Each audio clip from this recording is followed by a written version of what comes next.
Hi guys, स्वागत है आप सभी का मेरे चैनल पे। अगर आप मेरे चैनल पे नए हैं तो प्लीज़ मेरे चैनल को सब्सक्राइब करें और बेल आइकन को प्रेस कर दीजिए। तो बिना टाइम वेस्ट करे चलो वीडियो की शुरुआत करते हैं। दोस्तों, सोना एक ऐसी चीज़ है जो किसी के भी बदन पे मौजूद हो उसका रुतबा अपने आप ही बढ़ जाता है, जिसकी दो वजहें। एक तो सोने का आसमान छूता हुआ दाम और दूसरा उसका निखार जो कहीं पे भी रोशनी बिखेर दे। तभी तो अगर बंदे की जेब में फूटी कौड़ी ना हो और बैंक बैलेंस जीरो हो और बदन पे सोना चमक रहा हो तो समझ जाए कि वो एक लखपति इंसान है। ऐसे में कभी ना कभी आपके दिमाग में सवाल जरूर आया होगा कि आखिर खदान से निकले हुए सोने का इस्तेमाल करके ये सुंदर से दिखने वाले हीरे जवाहरात कैसे बनते हैं। और इस वीडियो में आपके होश उड़ाने के लिए बहुत कुछ है, तो इसलिए वीडियो को बिल्कुल भी स्किप मत करें। और हाँ, अगर वीडियो पसंद आए तो प्लीज मेरी वीडियो को लाइक करें। तो चलिए शुरू करते हैं। दोस्तों, जिंदगी में एक चीज क्लियर रखें कि जिस चीज को खरीद रहे हैं उसका अगला पिछला अच्छे तरीके से जान लो। तो इसलिए हमने सोचा अगर हम आपको सोने से बनने वाली चीजों के बारे में बता ही रहे हैं तो आखिर ये बताना भी बनता है कि सोना आता कहाँ से है। तो हम आपको बता दें कि सोना या तो जमीन या फिर पहाड़ खोद कर निकलता है। और सिर्फ इतना ही नहीं, बहती नदियों में भी कंकड़ पत्थर की तरह सोना मौजूद होता है। और बस आप ये समझ लीजिए कि सोना पृथ्वी में कहीं भी हो सकता है। अब वो बात अलग है, कई जगहों पर सोना काफी ज्यादा मात्रा में होता है और कहीं पे तो उसका नामो निशान भी नहीं होता। बाकी आप देख सकते हैं कि कैसे इस नदी के पानी को प्रोसेसिंग प्लांट से छानकर सोना निकाला जा रहा है। अब भले ही ये सोने के छोटे छोटे पार्टिकल्स दिखने में बहुत ही छोटे क्यों ना हो, लेकिन सोने के तिनकों की कीमत भी बहुत ज्यादा है। और यहाँ पे सोने के बहुत से कंकड़ जमा करके लाए जाते हैं ताकि इन्हें मैन्युफैक्चरिंग प्लांट में आगे की प्रोसेसिंग के लिए भेजा जा सके। अब आप देख रहे हैं दुनिया का सबसे बड़ा गोल्ड मैन्युफैक्चरिंग प्लांट, जो कि और कहीं नहीं बल्कि अफ्रीका में है। और सोने के जितने भी छोटे बड़े पार्टिकल्स हैं उन सबको एक जगह इकट्ठा करके उन्हें बिल्कुल एक समान के छोटे छोटे नानों में कन्वर्ट कर दिया जाता है। लेकिन उससे पहले उन छोटे छोटे टुकड़ों को हाइड्रोक्लोरिक एसिड से अच्छी तरीके से धोया जाता है, जिसके बाद जो सोने के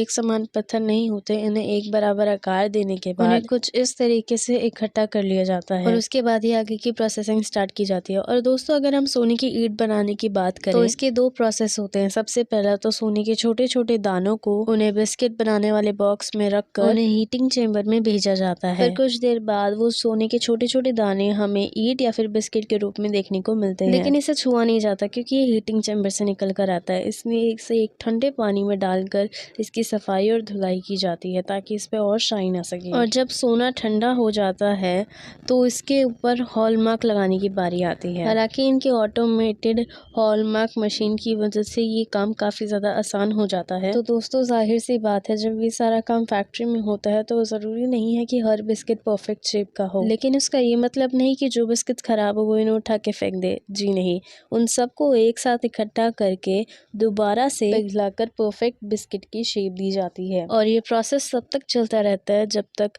सोने के बिस्किट को परफेक्ट शेप नहीं मिल जाती। अब सोने के बिस्किट कैसे बनते हैं ये तो आपने देख ही लिया। हालांकि इन्हें खरीद कर अपने पास रखना हर किसी के बस की बात नहीं। दोस्तों, अब हम सोने से बनने वाली ऐसी चीज की मैन्युफैक्चरिंग के बारे में बताने जा रहे हैं जिसे आप सभी ने कभी ना कभी पहना जरूर होगा। जी हाँ, हम बात कर रहे हैं सोने से बनने वाली चेन्स की। अब चेन चाहे पतली हो या मोटी, हर कोई सोने की चेन पहनना पसंद करता है। वैसे तो पहले के समय में कारीगरों के लिए एक छोटी सी चीज बनाना पहाड़ चढ़ने जितना मुश्किल था, लेकिन उन्हें सोने से पिघलाने को लेकर चेन का डिजाइन बनाने तक सारा काम अपने हाथों से करना पड़ता था, जो कि काफी ज्यादा मुश्किल और टाइम टेकिंग है। तब सबसे पहले सोने को पिघलाकर उसकी छोटी छोटी रोड बनाकर, हालांकि सोने की रोड को रोलर मशीन से बार बार गुजार कर एक पतला तार बना दिया जाता था। हालांकि तार उतना ज्यादा पतला भी नहीं हो पाता था, इसलिए पुराने समय में डाई मशीन की हेल्प ली जाती थी, जिस मशीन में से तार को बड़े छेद से लेकर छोटे छेद में से निकालकर तार को पतला किया जाता था। और जब तार पतला हो जाता था तो उसे लपेट लपेट कर कॉइल की शेप का आकार दिया जाता था और फिर किसी धारदार चीज का इस्तेमाल करके कॉइल को इस तरीके से काट देते थे। अब आप देख सकते हैं कि काटने के बाद ये कुछ इस तरीके से रिंग के आकार के हो गए हैं, जिसके बाद इस रिंग को एक एक करके जोड़ दिया जाता है और साथ ही साथ आग की मदद से इनके जॉइंट्स को भी पक्का करना होता है। अब आप समझ सकते हैं कि पहले के समय में सोने की किसी भी चीज को बनाने में कितनी मेहनत लगती थी। और अब जमाना एडवांस हो गया और एडवांस टेक्नोलॉजी की मदद से हर काम बहुत ही ज्यादा आसान हो चुका है। तभी तो सोने की चेन को डिजाइन करने से लेकर उसमें जॉइंट्स जोड़ने तक और उन्हें मजबूती देने तक हर एक काम काफी आसानी से किया जाता है। अगर आपको हमारी बातों पे यकीन नहीं आ रहा तो इस मशीन को खुद ही अपनी आंखों से काम करते हुए देख लीजिए। तो देखा आपने कैसे ये रोबोटिक मशीन लगातार सोने के पतले पतले तारों को कितनी बारीक बारीकी से जोड़कर चेन का आकार दे रही है। और ये प्रोसेस यहीं पर ख़त्म नहीं होता।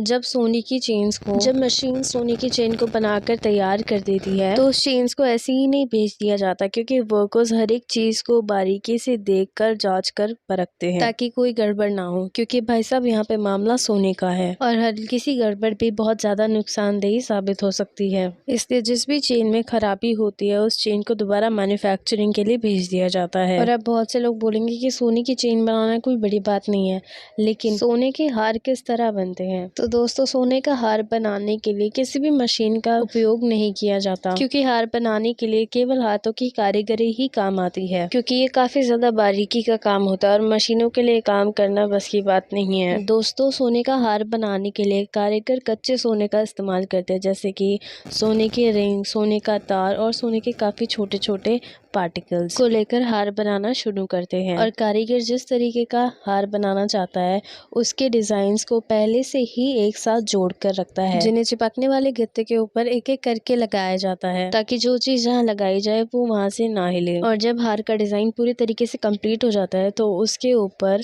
चिपकने वाले पेस्ट को डाल दिया जाता है, जिससे उस पेस्ट की मोटी परत बन जाती है, जिससे चिपकने वाला बोर्ड अपने आप हट जाता है, जिससे हार को आग के प्रेशर से मुलायम करके आगे से उठा लिया जाता है और फिर आपका खूबसूरत सा दिखने वाला हार बनकर कंप्लीट हो जाता है। और दोस्तों, अब बारी आती है हाथ में पहनने वाले सोने के कंगन और ब्रेसलेट की। तो सबसे पहले तो सोने के छोटे छोटे दानों को एक हीटिंग चेम्बर में डाला जाता है और फिर अच्छी तरीके से पिघलाया जाता है और फिर पिघले हुए सोने के लिक्विड को लोहे के खांचे में डालकर पत्ती बना ली जाती है और फिर इस सोने की पत्ती को हथौड़े से पीट कर पतला किया जाता है, जिसके बाद इस पत्ती को रोलर मशीन से दबाया जाता है ताकि ये पत्ती और ज्यादा लंबी और पतली हो सके। हालांकि अगर कोई हाई प्रेशर वाली मशीन है तो उससे ये काम काफी ज्यादा आसानी से किया जा सकता है। और फिर जैसे ये पत्ती पतली हो जाती है इसे 2 टुकड़ों में काट कर बांट दिया जाता है और फिर इन्हें एक बार और रोलर मशीन में डालकर पतला और लंबा किया जाता है, जिसके बाद इन दोनों पत्तियों को आग की मदद से आपस में जोड़ दिया जाता है और फिर इन दोनों को एक गोल्ड फ्रेम में डालकर कंगन के आकार में बना देते हैं। इन सब के बाद कंगन को अच्छे तरीके से चमका दिया जाता है और फिर उसके ऊपर डिजाइन बनाया जाता है और इन डिजाइन को बनाने के लिए CNC मशीन की मदद ली जाती है। ये मशीन कंगन को किसी भी तरीके का खूबसूरत डिजाइन दे सकती है। अब दोस्तों, आपने कई सारी चीजें देखी होंगी कि लोग सोने से अपना नाम बनवाते हैं या फिर सोने से कई सारी अलग अलग तरीके की चीजें बनवाते हैं। तो क्या आपने सोचा कि आखिर उन चीजों को बनाया कैसे जाता है?